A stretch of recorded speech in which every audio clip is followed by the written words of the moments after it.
You're a self-hating black. Here we go. I love being black, nigga. I just don't like niggas. I actually duetted another video, and I was like, I'm gonna leave this fool alone. It was about how I'm guessing just from the 3-second stitch I had done in the video I was gonna duet or stitch, which said something along the lines of, I just tell black people the truth, and if black people don't like it, fuck them. And I was like, that's real problematic because the black community has never really had a hard time accepting truth. We live that shit. It's the other communities that largely experience cognitive dissonance with faced with truth that contradicts with their bullshit worldview and narratives. But then I was like, fuck it, ain't worth my time. But let me go ahead because I'm curious to see if I was right. Is this person a supremacist currently? Because I went to their account and right from the bat, they are a person who has served supremacy and has been proud to do it. So I go to their first pin video, not much there. Somebody calling them anti-black or you know, a raccoon. And people do this, especially in the black community. They falsely accuse people of being raccoons simply because they speak well.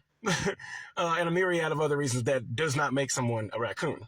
However, serving YT supremacy, not knowing that you're serving YT supremacy, not caring that you're serving YT supremacy, not thinking that it's YT supremacy, is problematic as fuck. So I stitched this video. If you go back and watch this video, this fool's basically saying that he loves being black because of all the wonderful reasons someone would like being black or love being black, but he doesn't like black people, essentially. He said the other word, which I'm not going to do. I have done and do, but not in this context. I'm not going to feed into his lingo. But when you watch this video, he goes on to say that he wants people and black people to progress to heights never seen before within the framework of America. Number one, this is the United States. I'm pretty sure he didn't say the United States. I'm pretty sure he said America, like the United States is like the pinnacle or the archetypal, stereotypical image of America, but it's just one part of the Americas. It's literally called the United States.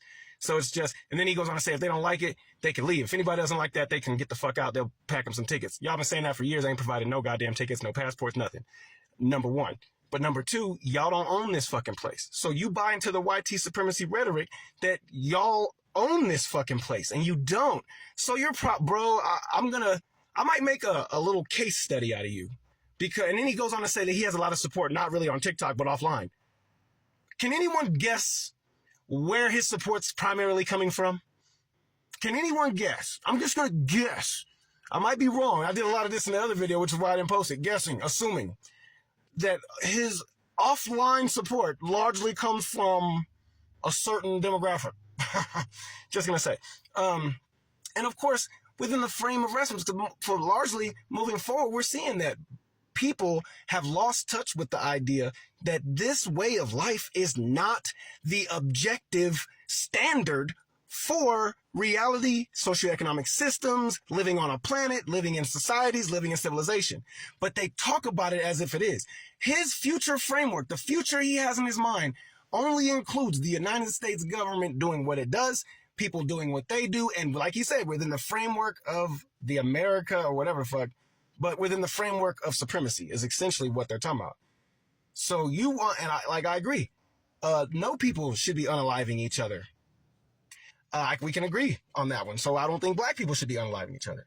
I don't think, I know that the black community largely, especially if you're going to make it a monolith, is not playing victim about anything. If you go to a psychiatrist about anything, they talk about the history of the thing. If that thing is you, then they talk about your past, which is history, your history, and how it affects you today, and how it affects the people around you today, especially when those people are the culprits of whatever you're talking about. That's not victim mentality. So I can pick you apart, but it's going to take longer than right now. So please, by all means, reply to this video, refute what I'm saying about this or that. Go ahead. Include how you don't support YT supremacy with your anti-blackness, or talk about how you're not being anti-black by being a white supremacist. Because that's essentially what's going on. Because I believe you. You love being black. Why wouldn't you? But as you so eloquently stated, you don't like black people. And that's fine. That's fine. For you. But to speak as you're speaking, as if it's objective, as if you are right, as if you're telling the truth, is absurd. Sit the fuck down before I eat your face. Eat your face, Hannibal Lecter style.